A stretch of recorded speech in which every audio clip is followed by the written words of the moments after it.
ulo mo. Sabi ko, you didn't even take a bath. Sabihin ni Oyo, Mami, she's still wearing her uniform as of yesterday. Hello guys, welcome back to my channel.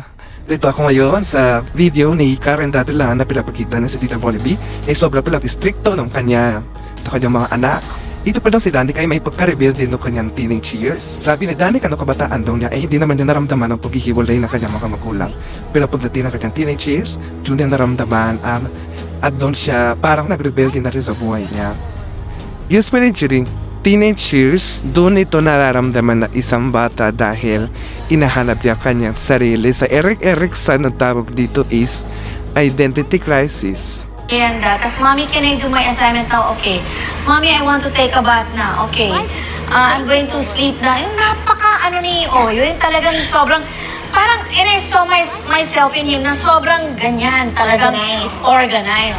And ang linis-linis ng room niya, nakaayos lahat ng toys. So, si Danica, ito, hindi, masilap si Vic sa gamit. Masilap si Vic. Ito, ewan ko kanina nagmanang, kung basura yung kwarto. Parang, Danica, ano ba? And your hair, hindi ka shampoo. Bakit amoy mais yung ulo mo? Sabi ko, you didn't even take a bath. Sabihin ni Oyo, Mami, she's still wearing her uniform as of yesterday. Yung pala nakatulog, nakaganyan, nakapobeda uniform na hindi pa naliligot, galit na galit ako. So, and then sagutin niya ako na, why do I have to go to school? Lola said, we're rich. We have so many houses and so many cars. I don't have to go to school. And I want a credit card. My classmates have credit cards. No, you're not going to get a credit card. But why? My classmates have credit cards. I want a phone. Maldita, parang nagalit siya kay Oyo, tapos ginugulo niya yung thing. Sabi niya, Mami, Danica destroyed all. Si Oyo, ayaw niyang ginugulo yung room niya. Malinis na malinis siya. Sabi ko, ikaw, Danica, palibasa your room is a pigsty. So, bakit mo ginulo yung kwarto ni Oyo? Sumagot-sagot siya. Okay, load ka sumunggo. Yeah, I only realized that lately na parang alpha female pala ito si Danica, parang ako. That it was necessary kasi during our time, we were so overprotected. Wala kaming alam about sex. We were not allowed to attend sex education class. We were so innocent. And then nakita ko yung mga tao sa show business na, you know, people are just having sex freely, ganyan-ganyan. Parang walang value. Sabi ko, my God, baka yung anak ko masangkot sa ganito.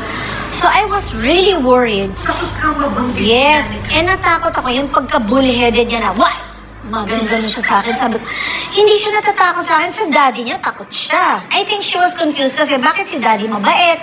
Si Lola, she's present. Pero si mommy, parang Gestapo, Hitler. Tawag niya sa akin nun, Hitler, ikaw ang kontrabida ng buhay ko, ikaw ang kontrapela ko, ginaganyan niya ako lagi. Sabi ko, one day you'll appreciate me for being the villain in your life. Sabi ko, even in the Bible, sabi ko, the shepherds his sheep, di ba? Pinapastol niya yung mga tupa niya. It doesn't allow the sheep to just jump over the fence. Sabi ko, I'm your shepherd while we're here. And if Jesus was the shepherd, then I am your shepherd, whether you like it or not. Danica, Ana, one day you will thank me. One day. Dati kasi ganito lang. Did that day come? Oh, yeah. Did that day come? Oh, tell me. Kasi I had I had a hard time breastfeeding. Tapos parang iniisip ko, during my time, ang dami na, may mga mommy seminars, there are so many gadgets already para matulungan ka. Tapos, she was 19. Anong help na meron siya at that time?